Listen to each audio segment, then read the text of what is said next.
Yeah, think because that, don't you kind of think that all of us have that in us? I have rage in me. Oh no, everybody does. Yeah, oh absolutely. And yeah, it's just how you deal with it on the Oh, spot.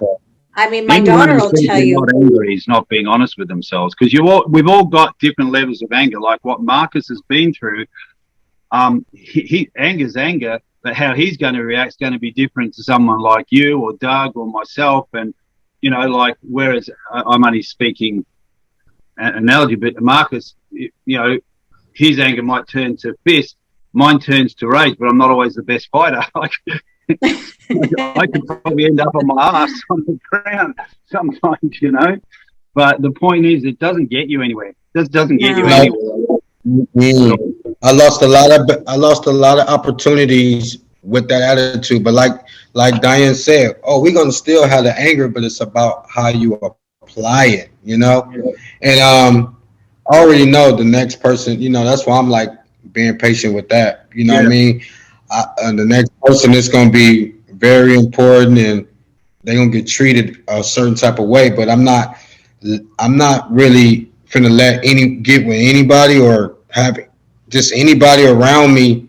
Period. For as friends too, because I don't want nobody sidetracking me. Like I'm too yeah, focused. yeah, Like absolutely. I need Yeah. what's like me to stay the way I am. You know what I mean? hmm Yeah. There's a guy on Or at least Instagram. What's his name? Mel Chansey. He was the president of the Chicago chapter Hells Angels for a long time, 30 plus years, and they did all that, made all the shootings and the bombings, and and this is from him, not me. He's telling the story on YouTube, and the RICO Act, and he ended up going to jail, and he's a godly man now. He does daily devotionals on Instagram. He's worth having a look at. He's a great guy, but what he said, what you just said, I said, so do you ride? He goes, no. Nah. Said, don't even go near motorbikes. He said, I said, I've let all my friends go from that side. He said, I don't go in that world anymore. He said, I don't even go on a motorbike because I don't want anything that's going to step me back into what I used to love doing. And this was from the age of 16. So it's some people can get back in riding bikes if they've come out of gangs or outlaw clubs. But he was so intense for him. He spent a long time in jail.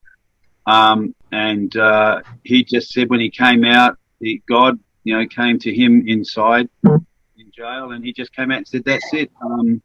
No, I'm not doing anything. It's all goes, shove it away." And sometimes you have to do that. You've just got to not even go back to any of your friends that you're involved with, even if they're the best guys in the Oh world.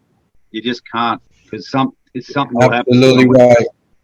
Yeah, because ever since I stopped that, you know what I mean.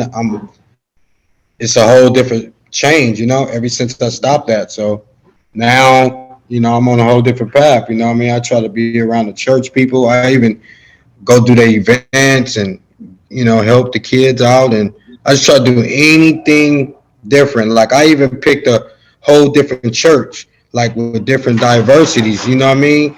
More Caucasians than black. You know what I mean? Because no lie, sometimes my own people can distract me. You know what I mean? And I just need a different setting. Period. So Yeah. that's what I'm doing, and it's the help. It's the help, but you gotta want that change, though. That's Oh one yeah. thing. Like you gotta want that change. If you don't want that change, it's not gonna work. You're gonna fall back. And Yeah. I didn't tell Diane, but I want to tell you guys this. I just went through a test. I was at school doing the right thing, in college doing the right thing, trying to do my welding thing. I'm in the bathroom, and it's a little cabinet thing open. So it's like where the water system was. Why was it a meth pipe in there? While I'm at school, you know what I mean, doing the right thing, and I just looked at it and it was like, I'm not gonna mess up my life with this. I'm doing too good. I'm too focused, and Yeah. I don't want to live that life anymore. But some people, Andy, can't walk away from that. You know what No, I'm they saying? can't. Like some people couldn't walk away. You know what I mean? And I was in the bathroom all by myself. It's COVID, so ain't too many kids on campus. You know what I mean? So Yeah. I Wow. could just mess it all up for one hit. You know what I mean? And Oh yeah. Yeah. and and, Yeah. The and if temptation I is would have always did there. that, yeah. They're there every day, mate. You know, and one of the things I find that's what you just said before was really hard to do is getting out of bed at 5:30 every morning. Oh man, that's Yeah, discipline. because that 5:30 in the morning, man, you don't be wanting to do it, you know, No, but it helps you. Like, 'cause yeah, I'm not a morning person, so no, 5:30 is me too either. early. Yeah, that's way too early. But you're right though. It's pushing past something you don't want to do, and by just see, even myself, like to get what I've got to get done in the day, and I mention it to Doug too because we do a lot of work. I said, you know, I don't want to get out of bed at 5:30, but if I want to advance further than where we are now, I got to get out of bed early so you get the day No, you're done. right. You're right. Like You even know, when I be going to school, I don't be feel like, you know, because it's all new to me again. You know, I gotta.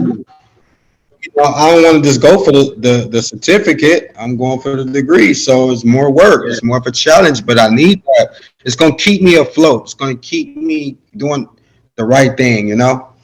yeah, yeah. And the right thing is great, but like we said before, it's a tough thing to do. And like I coach a lot of actors on intensives, and like even there, just getting actors to do the work. I give them a lot of work over 4 weeks. It's an intensive for 4 weeks. That's it. It's to push them out of their comfort zone and to put more work, creative work on top of them with what already they're doing in their day, whether it's work or whatever they're doing. And the first few weeks, man, they're pulling out. They're going, I can't do this. It's too hard. I said, I know. Didn't you see the word intensive? I said, that's why it's called an intensive. And I already told you that you're going to hate me within the first week. And you do. So now can you stop your nonsense and just get back in the class? And one guy's pulled out twice and he's back in again and he's into it, man. He's doing all the work. And you don't make them wrong for it. You just go, dude, awesome. Because I don't care how good or bad their work is for this particular course. It's just do the work I give you, right? If you have to go to bed earlier or go to bed later to get the work done or get out of bed early, do it. Do it. Because if that's the career you want, you have to make change. You can't keep doing the same. There's a saying I got off a mentor once called KFC, and it's not the chicken. KFC is K for know what you want.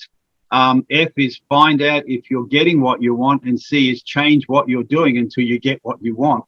So KFC is a good little thing, like, because not everything's going to go perfect. So you know what you want, see if you're getting it. If you're not, you got to look at why is this not working? And it might simply be get your ass out of bed early and then you'll get more done. Or you need to stop doing this, or you need to stop drinking once or twice a week. Stop it. You need to maybe stop having a coffee 5 times a week and have it once and put more money in the bank. Whatever it is, you gotta balance those all areas of life.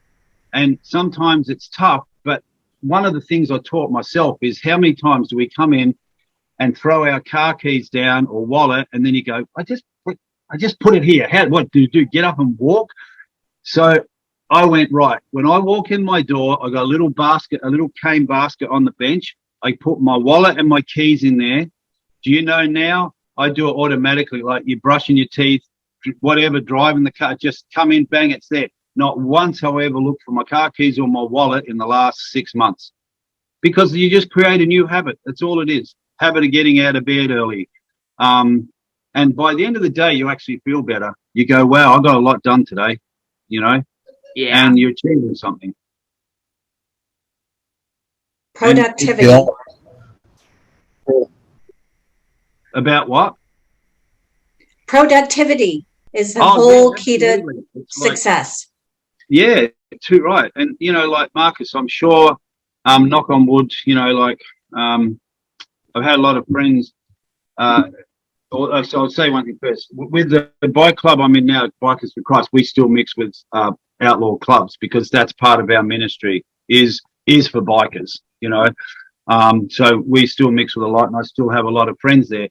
But the thing I learned, Marcus, is you took on something, and you didn't care about guns. You were shooting anywhere. There was and drugs. There was something in me. I did the drugs. I sold drugs and all that. But there was always something in me that kept pulling me that way. Like there was times where I could have gone right into where you were, but something kept pulling me away and pulling me away. Friends were dying. friends went missing, you know, or associates went missing. People I went, you know what, I don't like this guy. 6 months later in the news, he's found buried somewhere. And I went, oh, wow, you know, or mix it with cops that were left and they were dirty. And I don't like this guy, you know, there's something wrong. And so every time I had that feeling, and my intuition's very strong, and, you know, you trust your faith that, you know, God's pulling you away. And that sort of happened. And basically it brought me to America, where I was never going to come. And, you know, you get to meet yourself and you get to know yourself, and you have to look back. And like you said, Marcus, you can't blame anyone. I blame my dad all my life. My dad actually didn't do anything. What he actually was doing was trying to put me on the right track. And I embarrassed him so much with all the people he knew. He got me jobs, then I'd get sacked. And he got me this, and I got my license for my car without doing a test, because he knew the police. And back in the day 3 weeks later, get arrested because we were speeding and running red lights. Embarrassed my dad, but he got my license back. You know, like, he did all these, not saying that's good, people, I know. But the point is, I embarrassed him, but I kept blaming him for everything. And when you look back at your life, and I'm sure you've done it, Marcus, I'm sure you've done it, Diane and Doug, that no one actually caused us to do anything. They might have done something, but it was our reaction that set us off. And no one makes you react. Nobody. Yeah, that's what I've learned all my life, you know. Yes, people's behavior probably won't diffuse the situation, but what matters is how you react. And it's your choice to react to it in a healthy way or an unhealthy way. Like the other day, I was on a walk with one of my dogs, one of my usual exercise walks in the evening. And while crossing the street, some person had road rage and blew their horn at me to the point that I screamed in startlement. And there was a part of me that was really pissed off, like my old temper was starting to come back. But believe it or not, 5 minutes later, the same car pulled up to me and the driver apologized and said, "Sorry, I'm just having a bad day. It's not Very you." nice. Yeah. What a great person, you know. That happened like 3 nights ago. And when I realized what happened, I was like, oh, well, at least I didn't react badly as I could have. Too, Doug, is that he came back and taught you a lesson as well.